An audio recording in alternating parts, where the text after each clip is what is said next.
എല്ലാവർക്കും നമസ്കാരം. പുതിയൊരു വീഡിയോയിലേക്ക് സ്വാഗതം. കഴിഞ്ഞ ദിവസമാണ് ഗോകുലം ഗോപാലിൻ്റെ കേരളത്തിലെയും തമിഴ്നാട്ടിലും ഓഫീസിലൊക്കെ എൻഫോഴ്സ്മെൻറ്റ് ഡയറക്ടറേറ്റ് വ്യാപകമായി റെയ്ഡ് നടത്തിയത്.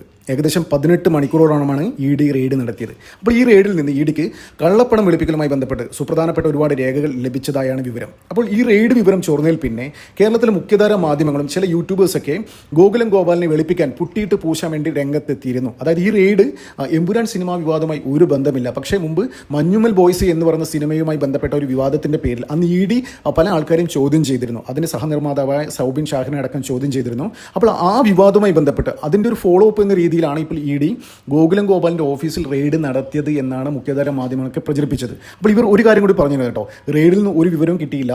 അതായത് ഗോകുലം ഗോപാലിനെ വിളിപ്പിച്ച് എല്ലാ വിവരങ്ങളും ചോദിച്ചു. അപ്പോൾ ഇ ചോദിച്ച എല്ലാ ഡോക്യുമെൻസും ഗോകുലം ഗോപാലൻ കൊടുത്തു. അപ്പോൾ ഇഡിക്ക് മനസ്സിലായി ഒരു പ്രശ്നവുമില്ല, കള്ളപ്പണമൊന്നുമില്ല. അപ്പോൾ ലാസ്റ്റ് കെട്ടിപ്പിടിച്ച് ചായ കുടിച്ച് പിരിഞ്ഞു എന്ന രീതിയിലാണ് കേരളത്തിലെ മുഖ്യധാര മാധ്യമങ്ങൾ ഇവിടുത്തെ വാർത്ത റിപ്പോർട്ട് ചെയ്തത്. പക്ഷേ സത്യം അതല്ല. ഈ റെയ്ഡ് എമ്പുരാൻ സിനിമയുമായി ബന്ധപ്പെട്ട് മാത്രം തന്നെയാണ്. അപ്പോൾ ഇതിൻ്റെ ഫോളോ അപ്പ് എന്ന രീതിയിൽ ആദ്യം ഗോകുലം ഗോപാലിൻ്റെ ഓഫീസിൽ റെയ്ഡ് നടത്തി. പിന്നെ പൃഥ്വിരാജിന് അന്വേഷണത്തിന് ഹാജരാവാൻ നോട്ടീസ് കൊടുത്തു. ഇന്ന് ആൻ്റണി പെരുമ്പാവൂരിന് നോട്ടീസ് കൊടുത്തു. അപ്പോൾ ഈ അന്വേഷണം പോകുന്നത് ഇതിൻ്റെ മാസ്റ്റർ മൈൻഡ് ആരാണ്? അതായത് ഈ എമ്പുരാൻ സിനിമ കളക്ഷനുമായി ബന്ധപ്പെട്ട് കുറേ എന്തൊക്കെയോ അലിഗേഷൻസ് ഉണ്ട്. അതെന്താണ് ഞാൻ പറഞ്ഞുതരാം. ഇവർ മഞ്ഞുമൽ ബോയ്സ് എന്താണ് ചെയ്തത്? ഗോകുലം ഗോപാലൻ എന്താണ് ചെയ്തത്? തമിഴ്നാട്ടിലെ ഡിസ്ട്രിബ്യൂഷൻ മൊത്തം എടുത്ത് തിയേറ്റർ മൊത്തം റെൻറ്റിനെടുത്തിട്ട് അവിടെ ഹൗസ്ഫുൾ ഷോ കളിച്ചു. ഫുൾ എല്ലാ ഷോ 10-40 ദിവസം ഹൗസ്ഫുൾ ഷോ ആണെന്ന് കാണിച്ചിട്ട് ഈ ബുക്ക് മൈ ഷോ പോലെയുള്ള ആപ്പുകളുമായിട്ട് ഒത്തുചേർന്ന് തിയേറ്ററുമായി കളിച്ചിട്ട് അവിടെ ഒരുപാട് കള്ളപ്പണം വെളുപ്പിച്ചു. ഏകദേശം 600 കോടിയുടെ 693 കോടിയുടെ ഹവാല പണം വെളുപ്പിച്ചു എന്നാണ് ഗോകുലം ഗോപാലിനെതിരെയുള്ള ആരോപണം. അപ്പോൾ എന്തുകൊണ്ടാണ് ഈ വിഷയം എങ്ങനെ എമ്പുരാനിലേക്ക് മാപ്പ് ചെയ്തു? അപ്പോൾ എമ്പുരാൻ സിനിമ റിലീസ് ആയതിനു ശേഷം ഒരുപാട് അലിഗേഷൻസ് ആദ്യ ദിവസം തന്നെ റിലീസിന് മുന്നേ തന്നെ ഈ ഇഡിക്ക് ഒരുപാട് ആൾക്കാർ പരാതി അയച്ചിരുന്നു. അതായത് ഈ ബുക്കിംഗ് ഓപ്പൺ ആയല്ലോ, ഓൺലൈൻ ബുക്കിംഗ് ഓപ്പൺ ആവുന്ന സമയത്ത് ചില തിയേറ്ററുകളൊക്കെ ബുക്കിംഗ് ഓപ്പണായി, മറ്റു ചില തിയേറ്ററുകളൊക്കെ ഒന്നും ഓപ്പൺ ആയില്ല. പക്ഷേ 5 മിനിറ്റ് കഴിഞ്ഞ് ഓപ്പൺ ആവാൻ വേണ്ടല്ലേ എല്ലാ ടിക്കറ്റും ബുക്ക് ചെയ്തു. അതായത് മുമ്പ് മഞ്ഞുമൽ ബോയ്സിൽ ഗോകുലം ഗോപാലൻ ചെയ്ത അതേ പരിപാടി ഈ ലൂസിഫർ ഈ എമ്പുരാൻ എന്നൊരു സിനിമയിൽ അവർ കാണിച്ചു. പിന്നെ അത് മാത്രമല്ല ഇതേ സ്ട്രാറ്റജി അവർ വിദേശത്തും കാണിച്ചു. അതാണ് എന്താ പറയുക ഏറ്റവും കൂടുതൽ പ്രകോപിപ്പിച്ചേ.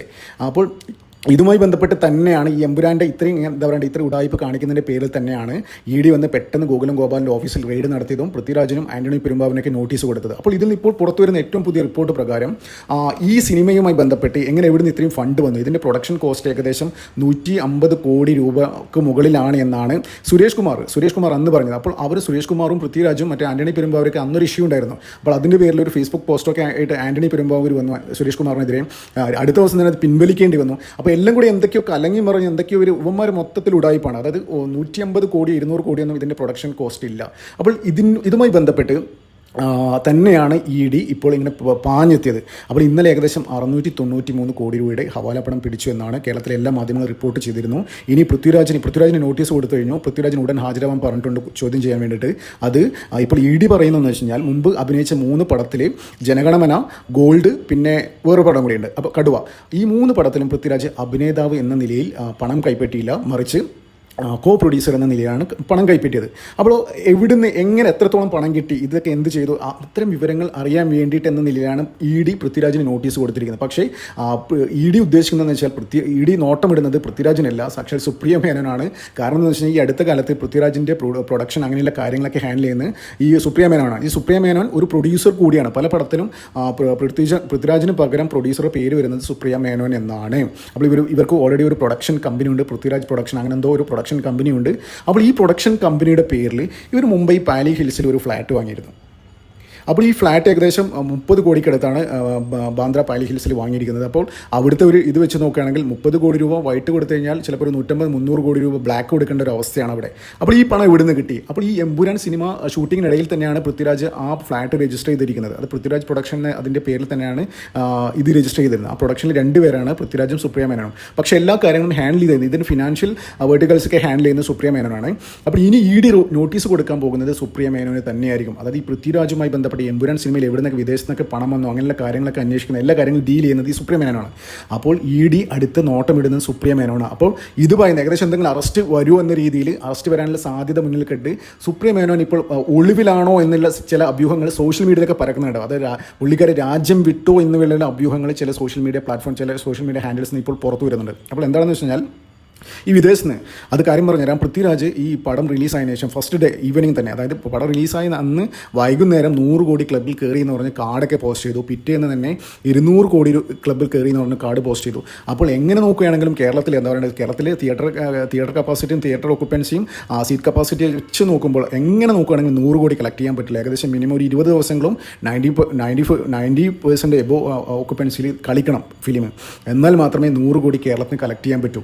അപ്പോൾ ഇങ്ങനെ എന്താ പറയുക, വരുമാനം തങ്ങൾക്ക് കിട്ടിയ പടത്തിന് കിട്ടിയ റവന്യൂ കൂട്ടി കാണിച്ചിട്ട് അതിൻ്റെ മറവിൽ കള്ളപ്പണം വെളുപ്പിക്കുക എന്നുള്ളൊരു വ്യക്തമായ സൂചന ഇ ഡിക്ക് ലഭിച്ചിരുന്നു. അതൊക്കെ കൊണ്ട് തന്നെയാണ് ഇ ഡി പെട്ടെന്ന് പാഞ്ഞെത്തിയത്.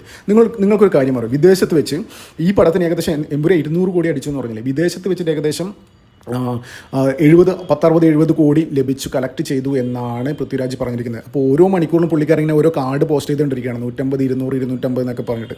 അപ്പോൾ ഇങ്ങനെ വിദേശത്ത് നിന്നുള്ള ഇത് കൂട്ടി കാണിച്ചിട്ട് അതിൻ്റെ മറവിൽ വ്യാപകമായ കള്ളപ്പണം വെളുപ്പിക്കലായിരുന്നു ഗോകുലം ഗോപാലൻ്റെ പരിപാടി. ഇതേ പരിപാടി പുള്ളിക്കാരൻ ചിട്ടിയിൽ നടത്തിയിരുന്നു. പുള്ളിക്കാരൻ വിദേശത്ത് ചിട്ടികളൊക്കെ ഉണ്ട്.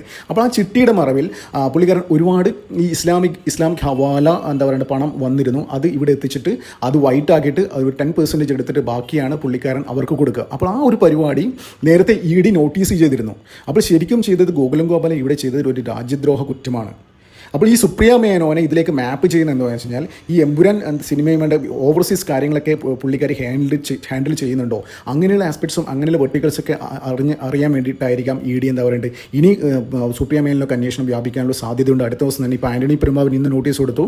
അടുത്ത ദിവസം തന്നെ ഇനി നോട്ടീസ് കൊടുക്കുന്ന സുപ്രിയ മേനോനായിരിക്കും എന്നാണ് വ്യക്തമായ വിവരങ്ങൾ ഇപ്പോൾ പുറത്തു വരുന്നത്. അങ്ങനെയാണെങ്കിൽ എന്താ പറയുക, ഇവരുടെ മുമ്പ് പല ചെയ്ത എന്താ പറയുക വിദേശ ബന്ധങ്ങളും ഇപ്പം തന്നെ ഈ സിനിമയുടെ എന്താ പറയുക ഇതിവൃത്തമായി ബന്ധപ്പെട്ട തന്നെ ഒരുപാട് ഇഷ്യൂസ് ഉണ്ട്. അതായത് എങ്ങനെ ഇതിനകത്തേക്ക് ഗുജറാത്ത് കൂട്ടക്കൊല വേണ്ടെന്നോ, ആരാണ് ഇതിൻ്റെ മോട്ടീവ്, അങ്ങനെ ഒരുപാട് കാര്യങ്ങളൊക്കെ അന്വേഷിക്കാണ്ടിരിക്കുന്നത്. ഇപ്പോൾ ഫിനാൻഷ്യൽ സൈഡാണ് അന്വേഷിക്കുന്നത്. അപ്പോൾ ഫിനാൻഷ്യൽ സൈഡ് അന്വേഷിക്കുമ്പോൾ ഇ ഡി ആയിരിക്കും വരിക. അപ്പോൾ ഇ ഡി ഒരാൾ പെട്ടെന്ന് കയറി അങ്ങനെ അറസ്റ്റ് ചെയ്യാൻ സാധ്യത. പക്ഷേ ഈ സിനിമയിൽ എന്തെങ്കിലും അതായത് രാജ്യവിരുദ്ധ പ്രവർത്തനങ്ങൾ, ഒരു ആൻറ്റി നാഷണൽ എലമെൻറ്റ്സ് കയറി വന്നത് എങ്ങനെയാണ്, അതായത് രാജ്യം ഭരിക്കുന്ന ആൾക്കാരൊക്കെ താറടിക്കുന്നത്, അത് ഇന്ത്യയുടെ സുപ്രധാനപ്പെട്ട ഒരു അന്വേഷണ ഉദ്യോഗസ്ഥന് IB അതായത് അന്വേഷണ ഉദ്യോഗസ്ഥനൊക്കെ വളരെ വികലമായി ചിത്രീകരിക്കുന്നു. ഒരു രാഷ്ട്രീയ പ്രവർത്തകൻ്റെ ഒരു പാവയായിട്ട് ഒരു അന്വേഷണ ഉദ്യോഗസ്ഥനെയൊക്കെ ചിത്രീകരിക്കുന്നു. പിന്നീട് അത് കൊന്നുകളയുന്നൊക്കെ സീനൊക്കെ ഉണ്ട് കേട്ടോ. വളരെ മ്ലേച്ഛമായ രീതിയിലാണ് എന്താ പറയുക ഇന്ത്യയുടെ അന്വേഷണ ഏജൻസികളെയും ഇന്ത്യൻ സർക്കാരിനെയും ഇന്ത്യയെ തന്നെ താറടിക്കുന്ന രീതിയിലുള്ള കാര്യങ്ങളായിരുന്നു ഇതിൻ്റെ ഇതിവൃത്തം എന്ന് പറയുന്നത്. അപ്പോൾ ഈ സുപ്രീമൻ ഇതിൽ എന്തെങ്കിലും പങ്കുണ്ട് എന്നൊക്കെ ഇപ്പോൾ അന്വേഷിക്കേണ്ടിയിരിക്കുന്നു. കാരണം എന്ന് വെച്ച് കഴിഞ്ഞാൽ ഈ സുപ്രീമന് മുമ്പ് BBC ഒരു റിപ്പോർട്ടറായിരുന്നു.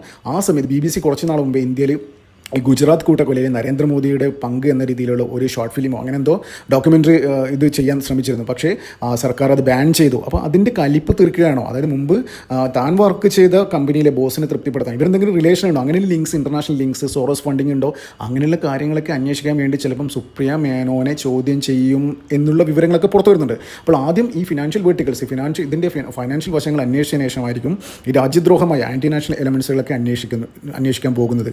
അപ്പോൾ ആ വിഷയങ്ങളൊക്കെ അന്വേഷിക്കുന്നത് എന്നെ ആയിരിക്കും. അങ്ങനെയാണെങ്കിൽ എന്തെങ്കിലും ഈ റോൾ ഈ സുപ്രിയ മേനോനും പൃഥ്വിരാജിനും ഇവർക്ക് ഉണ്ടെങ്കിൽ എല്ലാത്തിനെയും തൂക്കുന്ന കാര്യത്തിൽ ഒരു സംശയമില്ല. അപ്പോൾ ഇതൊക്കെ മുന്നിൽ കണ്ടിട്ടാവാം പുള്ളിക്കാരി ഇപ്പോൾ മുങ്ങി എന്നുള്ളൊരു സംശയം തന്നെ പല സോഷ്യൽ മീഡിയ ഹാൻഡിൽസിൽ ഇപ്പോൾ പുറത്തു വരുന്നുണ്ട്. അപ്പോൾ എന്തായാലും നമുക്ക് കാത്തിരിക്കാം. അതായത് ആരൊക്കെ അറസ്റ്റ് ചെയ്യുന്നത്, ആൻ്റണി ഇവരൊക്കെ ചോദ്യം ചെയ്യലിന് ഹാജരാവട്ടെ. ആദ്യം പൃഥ്വിരാജ് പോകണം, പിന്നെ എന്താ പറയുക ഗോകുലം ഗോപാലൻ ഓൾറെഡി പോയി, പിന്നെ ഈ പൃഥ്വിരാജ് പോകാനുണ്ട്, പിന്നെ എന്താ പറയുക ആൻ്റണി പെരുമ്പാവൂർ പോകാനുണ്ട്. പൃഥ്വിരാജ് പോയി കഴിഞ്ഞ് കഴിഞ്ഞാൽ അടുത്തത് സുപ്രിയ മേനോനൊക്കെ തന്നെയായിരിക്കും. കാരണം എന്താണെന്ന് വെച്ച് കഴിഞ്ഞാൽ ഇവർക്ക് പ്രൊഡക്ഷൻ കമ്പനി ഒരുമിച്ചാണ്, രണ്ടാളും കൂടി ഉണ്ട്. പിന്നെ അത് മാത്രമല്ല പല പടങ്ങളും പൃഥ്വിരാജിൻ്റെ പടങ്ങളും പ്രൊഡ്യൂസ് ചെയ്യുന്നത് ഈ സുപ്രിയ മേനോനാണ്. സുപ്രിയ മേനോൻ എവിടെ നിന്നാണ് ഇത്രയും കാശ്, ആരാണ് ഇവിടെ നിന്നാണ് ഫണ്ട് വരുന്നത്, അങ്ങനെയുള്ള കാര്യങ്ങളൊക്കെ അന്വേഷിക്കും. അപ്പോൾ എന്തായാലും അടുത്തത് ഇ ഡി നോട്ടം വിട്ടിരിക്കുന്നത് സുപ്രിയ മേനോനാണ്. നമുക്ക് ഉടൻ തന്നെ സുപ്രിയ മേനോൻ നോട്ടീസ് കിട്ടുമെന്ന് പ്രതീക്ഷിക്കാം. നന്ദി, നമസ്കാരം. മറ്റൊരു വീഡിയോ കാണാം.